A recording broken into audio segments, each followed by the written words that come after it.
Le lundi 31 octobre 1988, dernier jour de la Toussaint, Gilles et Anne-Sophie, 25 ans, partent se promener en forêt de Fontainebleau accompagnés de leur jeune chien Dundee. Une sortie simple, improvisée, sous un beau soleil. Et pourtant, ils ne rentreront jamais chez eux. Ce qu'il s'est passé ce jour-là reste encore un mystère et aujourd'hui, ce dossier est considéré comme un cold case. On se retrouve juste après ça.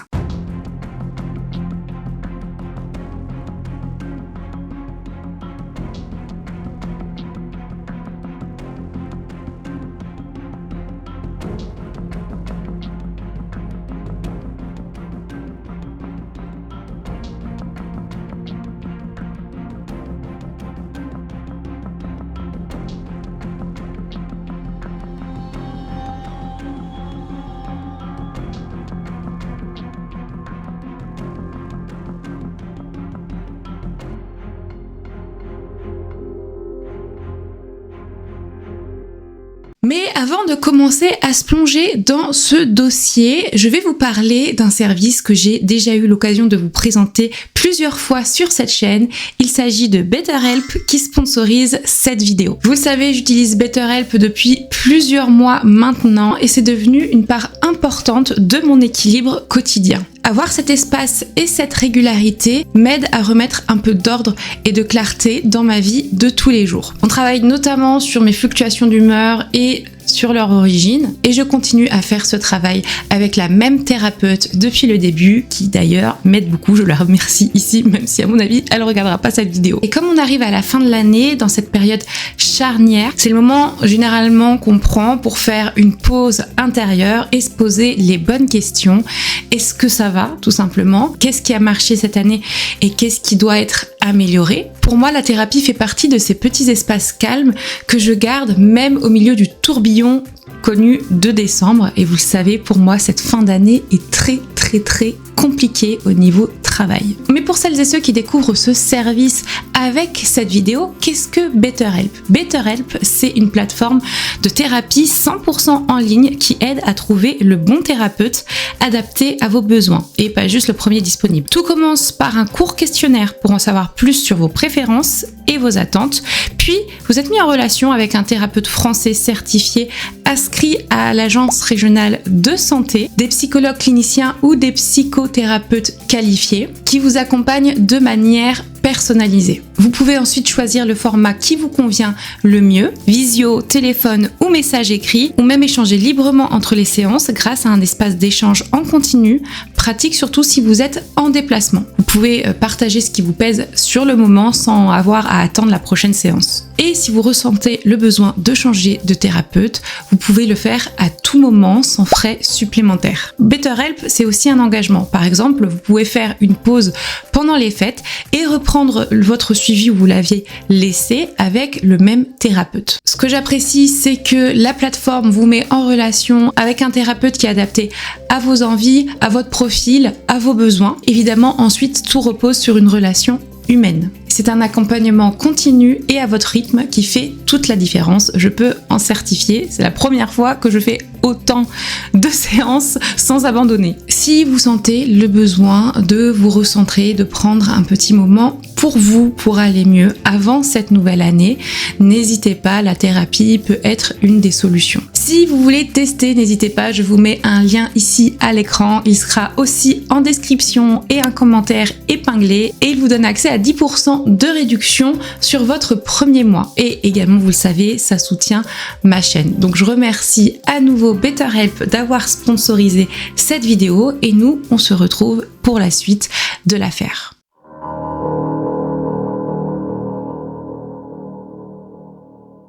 Gilles Naudet et Anne-Sophie Vandamme ont 25 ans. Ils sont jeunes, sportifs et ils se projettent dans la vie ensemble. Ils se connaissent depuis environ 18 mois et depuis quelques temps, Anne-Sophie vit à Versailles avec son petit ami. D'ailleurs, dans quelques mois, ils ont prévu de se marier. Gilles travaille comme guichetier dans une agence bancaire, tandis qu'Anne-Sophie, elle, est assistante sociale pour une société de HLM. Elle est aussi la fille de René Vandamme, le maire de Voisins-le-Bretonneux, ce qui fait que forcément, évidemment, leur disparition va très vite prendre une dimension particulière. Et puis, il y a Dundee. Dundee, c'est un petit berger des Pyrénées, tout jeune, qui vient de rejoindre la famille. C'est le genre de chien qui symbolise exactement ce moment de vie, un bonheur, une envie de construire une vie ensemble, pleine de projets, pleine d'avenir. On arrive à ce fameux week-end de la Toussaint.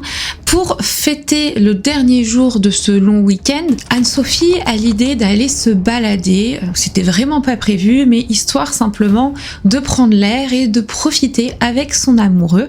Ils ont prévu donc d'aller se promener et de pique-niquer en forêt de Fontainebleau. Fontainebleau, c'est pas très loin et en plus, Gilles connaît très bien le secteur. Il a dit qu'il allait en profiter pour montrer à sa fiancée un de ses endroits préférés, comme l'ont rapporté plus tard les parents du jeune homme. Parce qu'en effet, le matin des faits, avant de partir en promenade, le couple était chez les parents de Gilles. Gilles aidait ses parents avec le bois et ils ont expliqué qu'ils partaient assez tôt. Il était environ 10h du matin quand ils sont partis et qu'ils allaient revenir un peu plus tard dans la journée. On est donc le lundi 31 octobre 1988. Il est 10h. Gilles et Anne-Sophie, en compagnie de leur petit chien, partent avec de quoi déjeuner et puis ils vont garer leur voiture, une Peugeot 304, sur le parking de la Feuillardière au niveau du massif des Trois Pignons. Un secteur immense à une 50aine de kilomètres de Paris, en bordure de la départementale 409. Gilles aime bien marcher, il aime les sentiers et particulièrement le GR11 qui part de ce parking. Dans l'après-midi, ils avaient prévu de repartir vers 16h et ensuite ils devaient aller manger chez les parents de la jeune femme, chez les parents d'Anne-Sophie, qui eux vivent à Bois-le-Roi. Ces derniers ne les voient pas arriver pour l'heure du dîner. Ils sont pas très inquiets, ce sont quand même des jeunes adultes, ils ont le droit de faire ce qu'ils veulent et puis surtout à l'époque, il n'y a pas de téléphone portable, on n'est pas du tout ultra connecté comme aujourd'hui et donc les imprévus, sans être prévenus, arrivent beaucoup plus qu'à notre époque. Ce sont surtout au départ les parents de Gilles qui sentent qu'il y a quelque chose de pas normal dans cette histoire et plus le temps passe, moins ils ont de nouvelles et surtout ils commencent à s'inquiéter. Le doute s'installe. Donc dès le soir, ils vont commencer à tourner autour, voir s'il n'y a pas eu un accident avec des personnes blessées à déplorer. Ils vont faire le tour des hôpitaux en vain. Ce n'est que le lendemain donc qu'ils vont se rendre au matin au niveau de la forêt de Fontainebleau et plus précisément au niveau de ce fameux parking où ils retrouvent rapidement la voiture du couple garée. En effet, ils savaient très bien que leur fils aimait se balader à ce niveau-là en partant sur le GR11. La voiture est fermée à clé, mais eux, ils ont un double des clés. Donc ils vont déverrouiller le véhicule, ils entrent et à l'intérieur de l'habitacle, rien de suspect, c'est-à-dire qu'il n'y a pas du tout de traces de lutte, il n'y a pas de vol puisqu'il y a encore les papiers et même un peu d'argent appartenant au couple. Donc c'est quand même assez inquiétant. Et donc quand on voit ça, qu'est-ce qu'on se dit ? On se dit tout de suite, ils se sont peut-être perdus. Là, ils sont en train de rechercher de l'aide ou rechercher leur chemin vers le parking ou tout simplement il y a eu un accident. Mais tout de suite ils mettent de côté l'hypothèse de la fugue amoureuse, ça ne colle pas du tout avec le couple et puis surtout ils n'étaient pas du tout dans une posture de fuguer pour fuir leur famille par exemple. Ce qui est plus intriguant, c'est que les parents ne croient pas trop au fait qu'ils aient pu se perdre, tout simplement parce que je vous le disais, Gilles connaît très bien le secteur et en plus de ça, il avait effectué de nombreuses manœuvres en forêt lorsqu'il faisait son service militaire. De toute façon, là, il est important de prévenir les autorités compétentes et 24 heures après la disparition, les gendarmes sont prévenus et arrivent sur les lieux, sur le parking.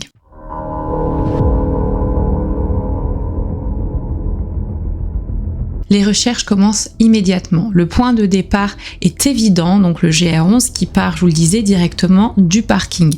Ils vont l'emprunter, ils sont convaincus que le couple a suivi cet itinéraire et à ce stade-là, on a encore de l'espoir de retrouver un couple perdu ou un couple accidenté ou blessé. On se dit peut-être qu'il y en a un qui est blessé et l'autre est resté à ses côtés ou tout simplement peut-être que les deux sont tombés dans une crevasse ou se sont abrités dans une des nombreuses grottes des environs. Pour organiser toutes ces recherches, un poste de commandement va être créé au niveau du parking de la Feuillardière. Les moyens engagés sont considérables.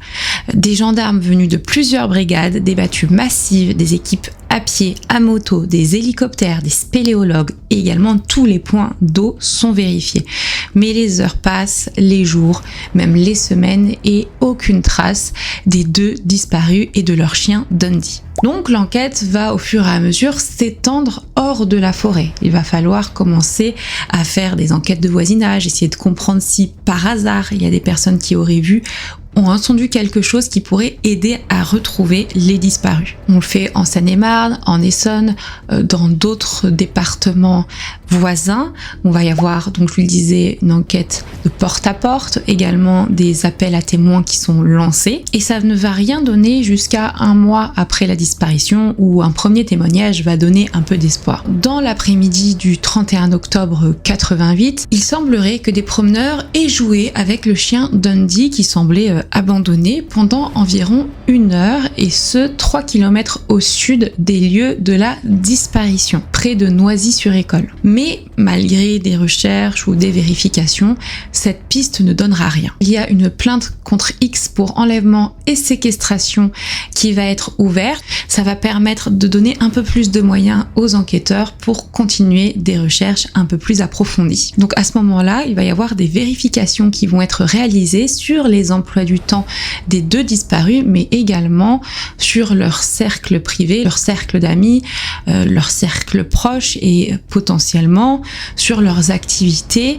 légales, illégales, en tout cas, est-ce qu'ils cachaient quelque chose qui pourrait expliquer un enlèvement, une séquestration ou une disparition volontaire, bien que ça ne semble pas être le cas ici. Et tout ce qu'on peut dire sur ce couple, c'est qu'en fait, c'est un couple tranquille, sain, qui ne fait pas d'histoire, avec aucun antécédent judiciaire et avec plein de projets. On parle de l'hypothèse de l'enlèvement, mais ça tient pas la route puisqu'il n'y a aucune demande de rançon qui a été faite et qu'on voit pas quel aurait été le mobile de cet enlèvement. Une piste commence alors à s'imposer, celle de l'accident de chasse. En effet, je vous l'ai pas dit, mais le jour de la disparition, soit le lundi 31 octobre 1988, c'était l'ouverture de la chasse au gros gibier. Environ 30 chasseurs patrouillent dans les environs de la disparition le jour des faits et on va en apprendre un peu plus et c'est assez inquiétant grâce aux propos rapportés d'un garde forestier qui s'occupait de cette zone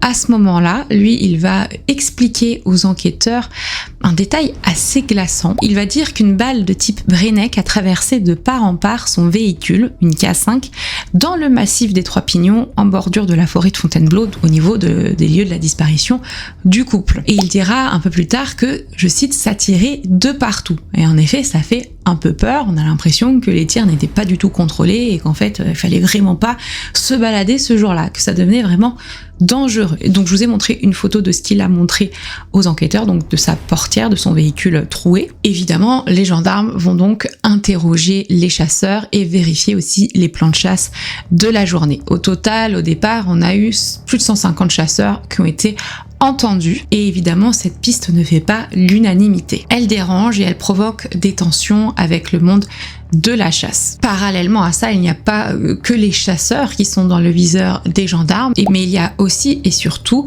les braconniers. En effet, les enquêteurs découvrent que cette partie de la forêt est connue pour des trafics de viande. Des braconniers, qui sont parfois appelés viandards, opèrent dans le secteur et souvent, principalement d'ailleurs de nuit, parfois avec des véhicules volés. Ils arrivent, ils tirent et ils repartent rapidement. Bon, à première vue, ça ne colle pas totalement. Déjà, la disparition a eu lieu pendant pendant la journée, alors que généralement les braconniers, je vous le disais, opèrent la nuit. Mais effectivement, il va y avoir des surveillances nocturnes réalisées par les enquêteurs pour vérifier l'activité de la forêt durant la nuit, et évidemment il y a beaucoup d'activités de braconnage observées.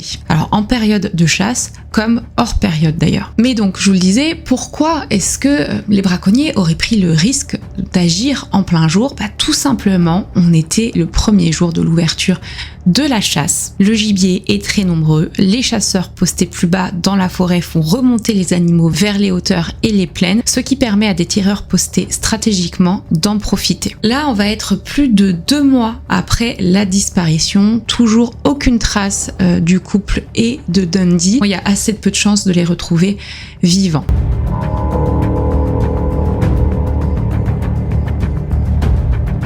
Et en effet, on est le 10 janvier 1989 lorsque des chasseurs circulent en forêt de Fontainebleau et ils vont tomber sur un amas de branches. En s'approchant, ils aperçoivent d'abord une chaussure, puis très vite, ils comprennent qu'il s'agit de corps humains en état de décomposition. Sont effectivement retrouvés à ce niveau-là le corps d'Anne-Sophie, de Gilles et de Dundee qui ont été empilés les uns sur les autres et qui ont été dissimulés dans la bruyère. Donc là, on est au sein des massifs des Coquibus au lieu-dit de la mare au Jonc. Sur place, les enquêteurs vont retrouver 2 douilles de 22 longs rifles à proximité immédiate des corps et 2 autres un peu plus loin. Des traces visibles aussi dans les fougères attestent également d'un passage d'un véhicule. On remarque aussi que les corps sont là depuis plusieurs semaines. Le lieu de la découverte va tout de suite interpeller les gendarmes. En effet, la végétation y est basse, clairsemée avec de petites flaques d'eau autour de rochers. Un point où les animaux viennent s'abreuver régulièrement. Les gendarmes observent d'ailleurs une sorte de chemin naturel tracé par le passage répété du gibier. Donc très vite, ils pensent à un point stratégique pour la chasse autorisée ou non. Évidemment, après la découverte de ces corps, une information judiciaire pour homicide volontaire est ouverte. Puisque de toute façon, les expertises ont très vite montré que le couple et le chien Dundee ne sont pas morts naturellement et qu'il y a bien eu l'intervention d'une tierce personne.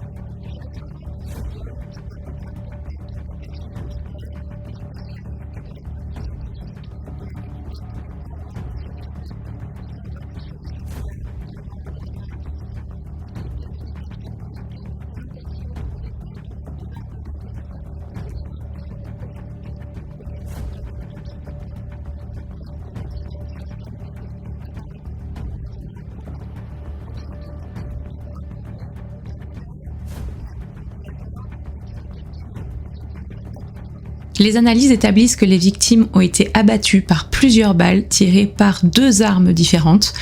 L'une d'elles est un 22 long rifle, une arme qui n'est pas autorisée pour la chasse au gros gibier. Et le chien Dundee lui a été touché par un coup placé au défaut de l'épaule, un tir précis directement dirigé vers le cœur. Anne-Sophie Vandamme a reçu plusieurs balles, donc en pleine tête, dans le cou et sur l'auriculaire, au moment où elle aurait donc tenté de se protéger le visage avec sa main.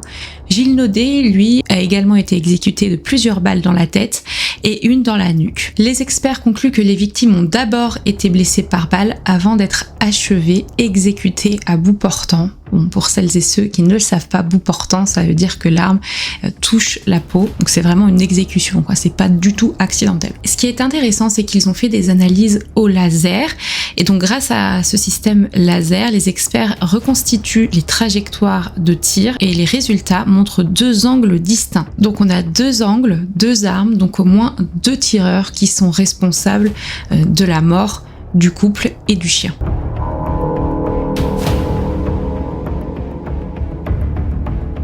Évidemment, la piste à laquelle on pense tout de suite avec ces nouveaux éléments, c'est effectivement celle qu'on avait déjà énoncée plus tôt et qu'ils avaient déjà étudiée un petit peu en amont, la piste de l'accident de chasse, et donc après de l'exécution pour ne pas avoir à répondre de leurs actes. Ce qu'ils disent, c'est que le chien aurait potentiellement pu être confondu avec du gibier, avoir été blessé puis ensuite abattu. Le couple aurait alors manifesté sa colère et la situation aurait dégénéré, conduisant à leur mise à mort et à la dissimulation des corps pour éviter toute poursuite judiciaire.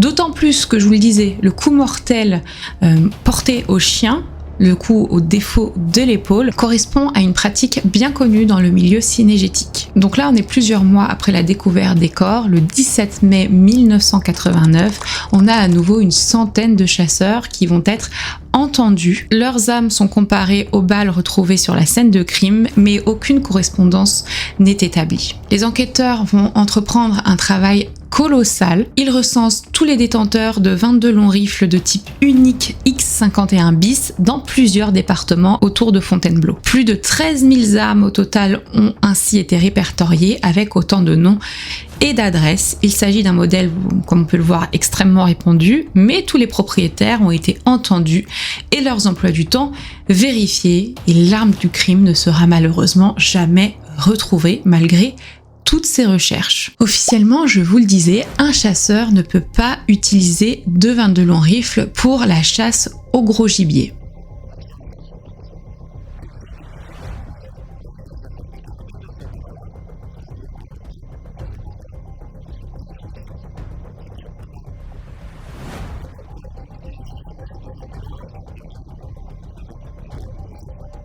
Mais par contre, on sait que cette arme est utilisée par les braconniers. Et c'est à nouveau la piste du braconnage qui va être étudiée. Elle prend alors de plus en plus de poids après avoir mis en lumière tous ces éléments autour de la mort du couple et du chien. Il y a une quinzaine de braconniers qui ont pu être identifiés et entendus, mais aucun élément ne vient les relier avec le triple meurtre. Les enquêteurs vont se pencher un petit peu plus sur les traces de pneus retrouvées non loin du lieu de la découverte des corps. Ces traces correspondent à un véhicule de type 4x4, possiblement une Lada Niva. C'est un modèle très prisé dans le milieu du braconnage, mais qui est aussi très répandu dans le secteur, donc finalement ça ne va pas apporter beaucoup plus de renseignements pertinents. Un autre élément va fortement intriguer les enquêteurs, l'étude botanique de la scène de découverte. Des experts constatent la présence de deux types de fougères sur les corps, coupées à deux périodes différentes. La première aurait été déposée à partir du 26 décembre, soit seulement 48 heures après la suspension officielle des recherches sur le terrain,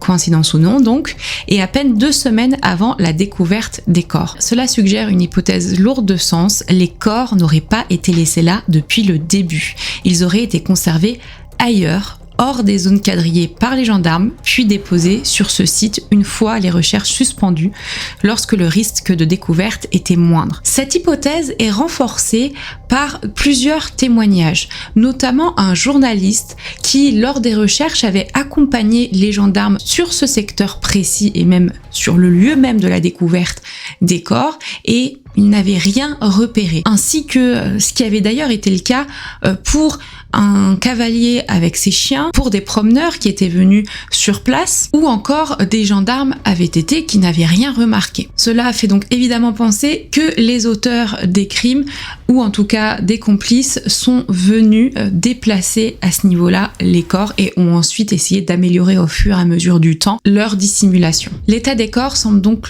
confirmer qu'ils ont été déposés à ce niveau-là peu de temps avant leur découverte et non immédiatement après les meurtres. Une personne proche du dossier expliquera plus tard que le médecin légiste avait estimé que l'état des corps était, je cite, incompatible avec un séjour de 2 mois en pleine nature. Tout de suite, si on pense à cette hypothèse des braconniers, on se dit que tout simplement peut-être que le couple n'était pas au bon endroit au bon moment et qu'ils ont pu être témoins d'activités illégales, mixé au fait que potentiellement le chien ait pu être blessé par une balle perdue et qu'au final tout ça est dégénéré. Il y a effectivement d'autres hypothèses qui vont être étudiées par les enquêteurs, même si les pistes des chasseurs et des braconniers prennent quand même énormément de place dans l'enquête. Ils vont notamment s'intéresser aux gardes forestiers. Rappelez-vous le premier garde forestier dont je vous ai parlé, celui qui avait montré que sa voiture avait été transpercée par une balle. On peut tout simplement simplement se demander s'il n'en savait pas un petit peu plus et s'il n'avait pas essayé d'orienter les gendarmes sur la piste des chasseurs pour noyer un petit peu le poisson. Donc en janvier 90, plusieurs gardes forestiers vont être placés en garde à vue, puis vont être derrière relâchés. Mais on sait que c'est un milieu où il y a beaucoup de monde qui se connaissent et on peut se demander si certains ne craignaient pas pour leur sécurité. De toute façon, on ne pourra pas plus interroger ce fameux garde forestier puisque plusieurs années plus tard, il va mettre fin à ses jours alors qu'il souffrait d'une profonde dépression et il semblerait qu'aucun lien n'ait été établi entre ce suicide et le crime des fiancés de Fontainebleau. Une autre piste est également étudiée, celle des milieux d'ultra-droite et également des groupes paramilitaires. En effet, certains parfois s'entraînaient dans la forêt de Fontainebleau à ce niveau-là. Les enquêteurs s'intéressent notamment au PNFE, un mouvement d'extrême droite qui aurait fréquenté occasionnellement le massif des Trois Pignons.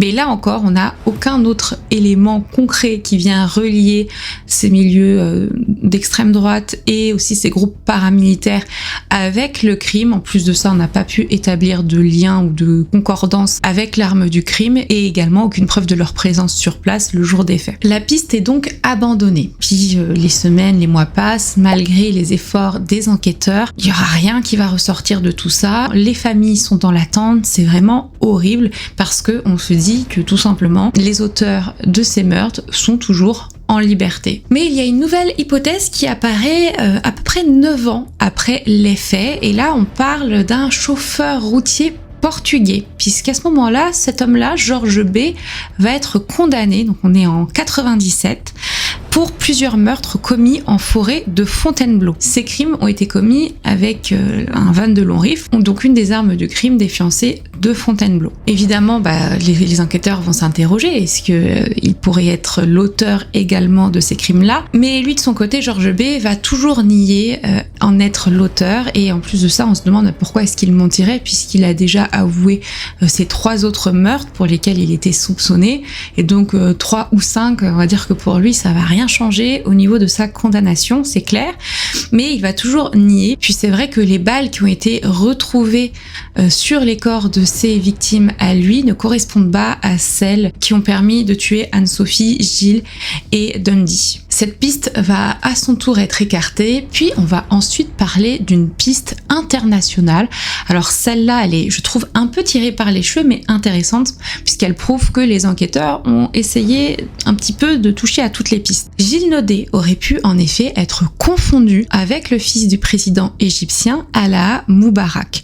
Une coïncidence qui interpelle, c'est le fait qu'il possède une propriété à quelques mètres seulement des parents de Gilles, une propriété qu'il a grâce aussi à son père, qui était le président donc, et on peut se demander si simplement il n'aurait pas été pris pour cible et que les personnes ne se seraient pas trompées. Puisqu'en effet, à l'époque, cet homme était nouvellement intégré dans le gouvernement égyptien et il avait déjà reçu plusieurs menaces de mort. On pense à un attentat ciblé, une erreur sur la personne, et les services spécialisés français vont se pencher sur cette hypothèse, mais elle ne donnera absolument rien. Les enquêteurs ont vraiment essayé de se pencher sur plusieurs hypothèses différentes, mais ils n'ont jamais réellement réussi à fermer les portes.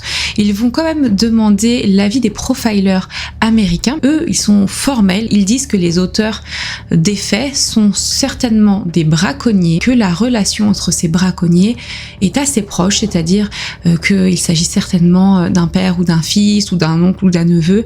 Bon, en tout cas, ce qui est sûr, c'est qu'ils parlent d'hommes et pas de femmes. Et cette hypothèse va rejoindre pas mal d'éléments du dossier, c'est-à-dire qu'il y a 2 armes, 2 angles de tir différents, une bonne connaissance du terrain et la capacité à dissimuler des corps pendant plusieurs semaines. Le temps passe inexorablement et malheureusement, ce dossier ne va pas être résolu, mais on a quand même une once d'espoir. On se trouve en janvier 99, c'est-à-dire 10 ans après les faits, lorsqu'un appel téléphonique anonyme va être réceptionné par les gendarmes.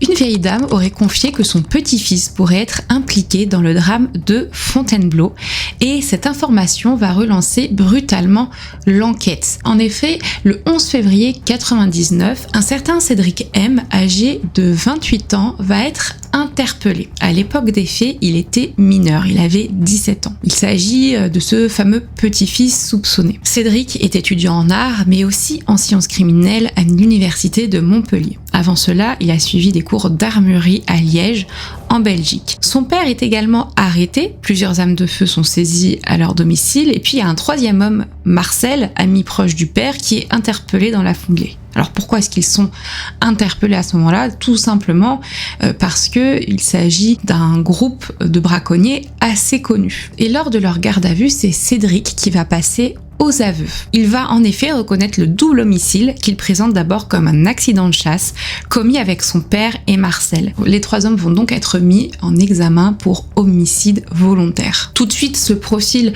de Cédric intrigue les enquêteurs parce qu'il correspond au profil idéal du meurtrier des disparus de Fontainebleau. Mais ses déclarations sont confuses et il va carrément donner plusieurs versions, jusqu'à 4. Alors une première où il dit qu'il était avec Marcel et que le tir sur le chien a dégénéré, ensuite qu'ils étaient finalement tous les trois, ensuite qu'il était seul avec son père, puis à la fin il affirme avoir agi seul. Mais malgré ces incohérences, Cédric va donner des détails troublants. Les vêtements des victimes, la disposition des corps, le déroulement précis des faits, il évoque même des éléments qui n'ont jamais été rendus publics. Il explique aussi avoir modifié l'arme du crime lorsqu'il savait qu'il y allait avoir des vérifications afin que les balles de son arme modifiée ne correspondent plus à celles retrouvées dans le corps des victimes. Et effectivement, il se trouve qu'il y avait des vérifications qui avaient été faites sur ses armes et que ça n'avait rien donné. Je parle lors de l'enquête préliminaire. Mais donc 2 jours après, lorsqu'il doit normalement réitérer ses aveux devant la juge d'instruction, et ben il n'en saura rien. Il va tout simplement expliquer que c'est totalement faux et qu'il a été manipulé et que ses aveux lui ont été extorqués en garde à vue, qu'il aurait subi des pressions et qu'il a un peu été malmené pendant qu'il a été entendu. Il va ajouter qu'il était avec sa petite amie pendant les faits. De leur côté, son père et son ami Marcel ont été mis hors de cause et ils ont été libérés dans la foulée. Il a été montré que l'ami Marcel n'avait fait la connaissance de Cédric qu'après les faits et que en plus le jour de la disparition, il participait à une chasse. Par contre, le père n'a pas vraiment d'alibi. Au départ, il disait qu'il pensait qu'il travaillait, mais apparemment il était en jour de repos, donc il n'a pas d'alibi à fournir. De son côté, lui, Cédric va être incarcéré à Fresnes dans l'attente de son procès.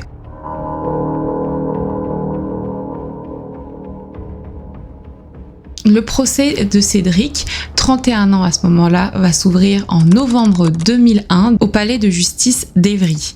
Donc il est jugé devant une cour d'assises pour mineurs. Vous le savez, à l'époque des faits, il était mineur. Donc c'est une cour d'assises pour mineurs et donc ça se passe à huis clos. Ça fait 12 ans au total que la famille de Gilles Naudet et d'Anne-Sophie Vandamme attendent des réponses. Pour elle, ce procès est peut-être la dernière occasion de comprendre ce qui s'est réellement passé. Quand Cédric arrive dans le box des accusés, on voit qu'il est un peu impassible, qu'il regarde son procès comme s'il n'était pas vraiment impliqué, il n'a aucune émotion et il paraît quand même assez frêle. On l'imaginait peut-être un peu plus fort physiquement, mais c'était pas le cas. Et très vite, les limites du dossier vont peser lourd dans la balance et vont être mis en lumière par les avocats de la défense. En effet, il n'y a ni arme du crime, ni élément matériel permettant de relier formellement Cédric au triple meurtre. Et surtout, il n'y a pas vraiment d'aveu puisqu'ils n'ont pas été réitérés devant la juge d'instruction. Et pendant le procès, les débats vont se cristalliser autour des conditions de réalisation de la garde à vue de Cédric. Il va être évoqué que ce dernier n'a pas dormi pendant 38 heures pendant cette garde à vue et donc que la fatigue aurait altéré son discernement et il aurait subi en plus de ça des pressions importantes. Des tensions apparaissent entre la défense et les gendarmes qui vont être interrogés dans le cadre justement des conditions de cette garde à vue. Ils viennent témoigner et il va leur être reproché de s'être contredits, d'avoir minimisé leur connaissance du dossier pendant cette garde à vue. Donc ils disaient qu'ils ne pouvaient pas avoir influencé Cédric puisqu'ils ne connaissaient pas le dossier, et en fait ça a été prouvé que ce n'était pas le cas puisqu'ils avaient aidé leurs collègues parisiens dans l'enquête. Donc c'est quand même des mensonges et ils ne vont pas être sans conséquences. Le huis clos empêche de savoir précisément ce qui a été dit et comment les débats ont été perçus par les jurés, mais cette garde à vue controversée, je vous le disais, va peser lourd dans la balance. En plus de ça, la petite amie de Cédric va venir témoigner à son tour et va lui donner un alibi en disant qu'elle était bien avec lui le jour des faits. Bon, après ça reste parole contre parole, mais c'est vrai que ça va appuyer les doutes des jurés qui vont donner leur verdict après délibération, après 10 jours de procès, et Cédric va être acquitté. Ça va à l'encontre des réquisitions de l'avocate générale qui avait demandé aux jurés de ne pas retenir l'excuse de minorité et avait requis une peine comprise entre 25 et 28 ans de réclusion criminelle pour le triple meurtre. Aujourd'hui, cet acquittement est définitif. Cédric ne pourra plus être jugé pour les mêmes faits. Pourtant, pour beaucoup, Cédric vraiment ressemblait au coupable idéal, et même les familles des victimes pendant le procès étaient persuadées qu'ils avaient en face d'eux le coupable. Et en effet, alors je vais vous faire la liste de ce qui faisait de lui le coupable idéal, donc le fait qu'il donnait de très nombreux détails sur les victimes, sur les feuillages, sur l'environnement immédiat, des éléments qui ont été jugés trop précis pour avoir été simplement suggérés pendant une garde à vue, comme il l'affirmait. Il avait également été reçu par un éducateur lors de la procédure, après sa garde à vue, puisqu'il était mineur au moment des faits, et cet éducateur avait indiqué que Cédric lui avait dit qu'il n'avait pas du tout été maltraité pendant cette garde à vue, qu'il n'avait pas signalé de pression particulière. Et intéressant aussi, son père, qui ne parle plus à son fils depuis 1993, n'avait pas renouvelé son permis de chasse en 89, donc le permis de chasse de son fils, l'année des faits, et on peut se poser la question. En tout cas, lui, on lui a posé la question et il ne savait pas se rappeler pourquoi il ne l'avait pas renouvelé. L'enquête avait aussi mis en évidence un changement brutal de comportement après la disparition du couple. Ses proches évoquent des accès de colère, des coups de tête contre les murs et des cris répétant que sa vie était, je cite, foutue. Mais un autre élément et une autre piste va être mise en lumière pendant ce procès. Et on revient sur la piste du garde forestier de l'ONF. Un garde forestier va se présenter à la barre et va expliquer des faits concernant certains de ses collègues et surtout concernant un de ses supérieurs. Il va parler de Patrick G, qui était celui qui, au moment des faits, s'occupait, on va dire, de cette partie de la forêt. Je vous en ai déjà parlé. Patrick G, c'est ce monsieur qui a mis fin à ses jours en 94 et qui avait aussi eu sa voiture criblée de balles. Ce garde forestier à la barre va expliquer qu'en décembre 89, alors que les corps des fiancés de Fontainebleau n'avaient pas été retrouvés, ce Patrick G lui avait demandé des choses un peu troublantes à réaliser. Notamment, il lui aurait demandé de nettoyer la maison forestière. Je pense que c'est une maison spéciale pour les gardes forestiers qui se succèdent et qui se trouvent dans la forêt. Il aurait insisté pour qu'on retrouve les clés de la cave, affirmant de craindre que les corps des disparus y soient retrouvés. Ensuite, lors du nettoyage de la maison était vraiment sale et en désordre, mais justement cette cave était étrangement nettoyée et propre. À l'époque, les gendarmes avaient évidemment perquisitionné la maison et fait quelques vérifications. Plusieurs chiens pisteurs avaient été amenés sur place et tous avaient marqué dans cette cave justement. Et à ce niveau-là avaient été retrouvés plusieurs poils, donc des poils de chien et de chat, mais impossible de savoir à qui ils correspondaient, à quelle race de chien, et si ça pouvait donc correspondre, ces poils de chien, à Dundee. Une question demeure donc, est-ce que les corps de Gilles et d'Anne-Sophie, ainsi que celui du chien, ont pu être conservés dans cette cave avant d'être déplacés dans la forêt au niveau du lieu où ils ont été découverts? Vous le disiez, à cette époque, beaucoup de personnes se connaissent, les gardes forestiers, les braconniers, les chasseurs, et on peut penser qu'il y avait une sorte d'omerta, ou au minimum une forme de solidarité silencieuse. On se pose la question, donc, est-ce que plusieurs personnes ont contribué de près ou de loin au meurtre et au recel du cadavre des fiancés de Fontainebleau ainsi que de Dundee? C'est tout à fait possible. Malheureusement, aucun acte d'enquête complémentaire concernant cette piste n'a été demandé par le parquet. En gros, ça a été laissé comme ça, alors qu'ils auraient très bien pu suspendre le procès, faire des vérifications, histoire de compléter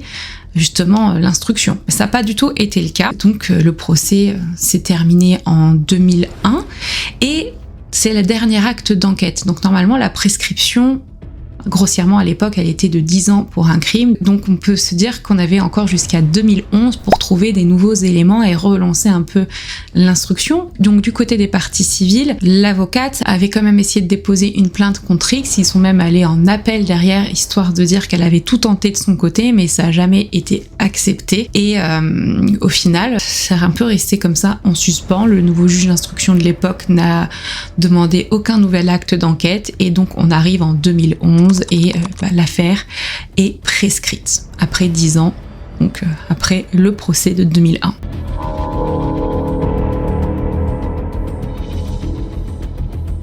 Avec le recul, cette affaire aujourd'hui est souvent citée comme étant un fiasco judiciaire. On a vu pas mal de livres, de reportages qui ont été consacrés à cette triste affaire, mais c'est vrai que ça n'a pas tant intéressé que ça le monde, peut-être que c'est trop vieux. Heureusement, on a un journaliste, Christian Porte, qui est un peu la mémoire de cette affaire. Il a suivi le dossier pendant plus de 30 ans, il a longuement analysé les erreurs commises par les enquêteurs et les juges d'instruction.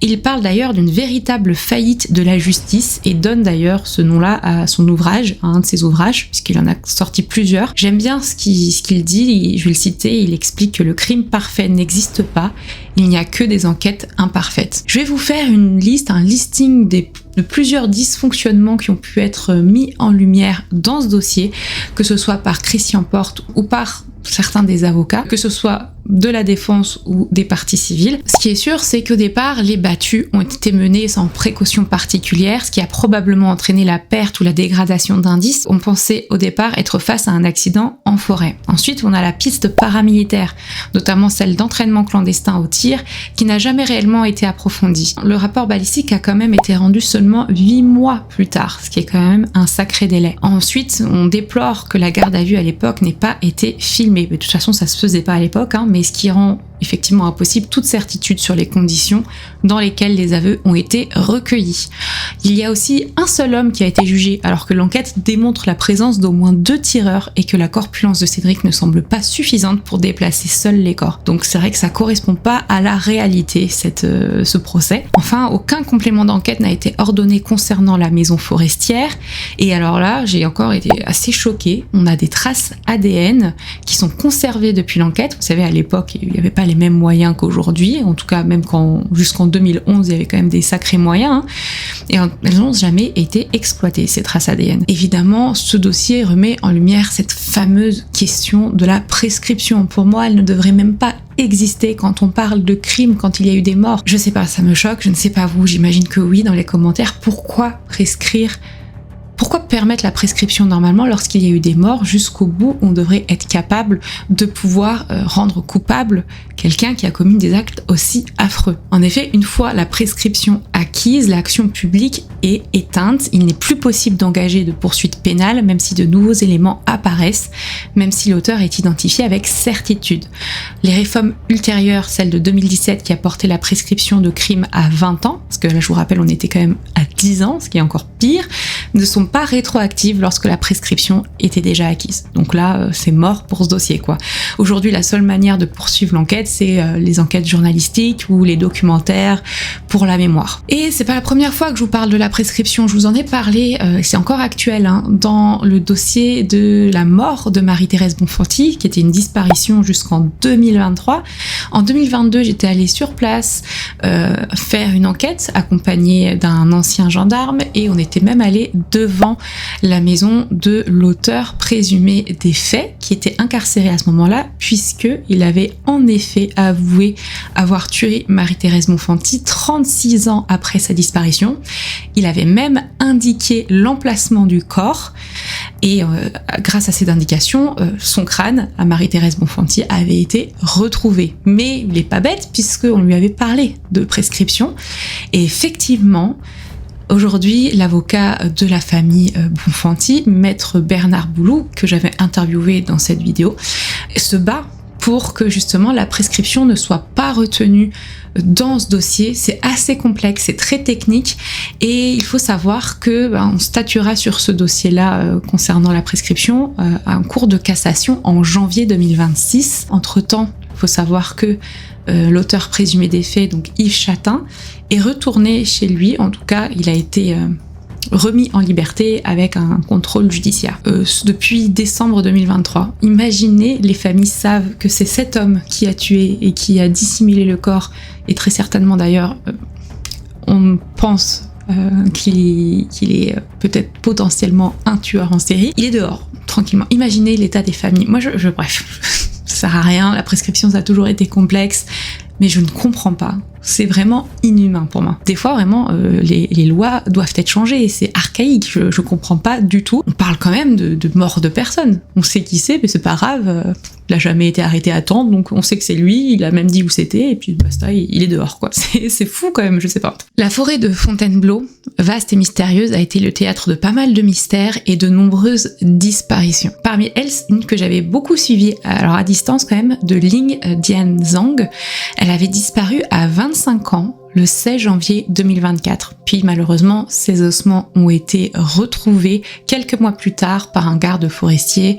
Et là, on est sur une piste de suicide. Mais pourquoi je vous en parle, c'est parce que c'est un dossier qui avait été traité avec rigueur par Delphine, une de nos enquêtrices bénévoles ARPD, donc ARPD pour Association d'assistance et recherche de personnes disparues, pour laquelle je suis enquêtrice bénévole. Et c'est vrai que c'était son premier dossier. Et on se retrouve d'ailleurs pour une vidéo enquête la semaine prochaine, donc dimanche prochain, puisque j'ai déjà bien travaillé, fait valider par toutes les personnes de ce dossier, parce que vous allez voir, c'est quelque chose de fou. Donc elle l'enquête sur ce dossier aussi, et je peux vous dire qu'elle a fait une enquête mieux que certains enquêteurs officiels. J'ai pas les mots pour être honnête. Donc je la remercie énormément, et vous allez voir, c'est très frustrant, et là on est sur plusieurs problèmes judiciaires également, alors qu'on a presque toutes les preuves qui nous prouvent qu'on est aujourd'hui sur une piste criminelle. Bon, j'en dirai pas plus, rendez-vous la semaine prochaine, ce sera très très important pour la famille que vous visualisez cette vidéo et que vous la partagez. En attendant, j'espère que celle-ci vous a apporté des éclaircissements sur ce dossier. N'hésitez pas à me dire si vous le connaissiez ou pas. Je trouve ça toujours bien de parler de ces dossiers-là après toutes ces années. Ce sont des personnes qui ont existé, qui ont été tuées de manière horrible, très gratuitement, très probablement. Et aujourd'hui, les auteurs de ces crimes sont toujours dehors. Et il faut quand même montrer ici qu'il y a des lacunes dans notre justice et qu'il faut commencer peut-être à faire bouger les lois, ou en tout cas les mettre à jour, et qu'on arrête avec ces lois qui finalement font plus de mal aux victimes qu'autre chose. Voilà, merci à tous d'avoir suivi jusque-là cette vidéo. N'hésitez pas aussi à consulter ma chaîne secondaire Les coulisses de Marine B. Il y a pas mal de petites pépites que je vais vous sortir dans ces prochaines semaines. On sera plutôt sur du facecam que sur des vlogs, puisque là, c'est beaucoup de travail intensif, certes, mais derrière l'ordinateur et moins sur le terrain, donc ça ne sert à rien que je vous le filme. En attendant, n'hésitez pas à partager cette vidéo, à me faire un commentaire, à booster la vidéo si vous pouvez, et je remercie à nouveau BetterHelp de sponsoriser cette vidéo, et prenez soin de vous et de vos proches.